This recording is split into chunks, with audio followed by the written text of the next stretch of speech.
আজকে আবার হাসপাতালে আসলাম। জানেন, হাসপাতাল একটা অদ্ভুত জায়গা।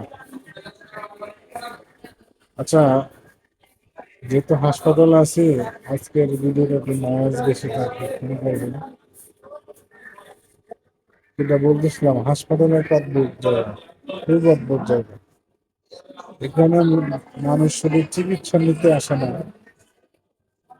এখানে মানুষ চিনতেও আসে।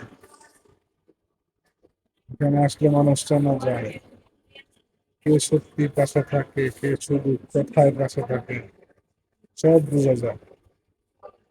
কিছু মানুষ দেখবেন খুব বিজি থাকা সত্ত্বেও সময় বের করে আপনার সাথে হাসপাতালে আসবে, আপনাকে দেখতে আসবে। আর কিছু মানুষ দেখবেন ফ্রি থেকে আপনার খবর নিবে না। মজার ব্যাপার কি জানেন, সুস্থ থাকলে অনেক মানুষ পাশে থাকে, কিন্তু অসুস্থ হলে বোঝা যায় আপনি আসলে কার কাছে কতটা গুরুত্ব।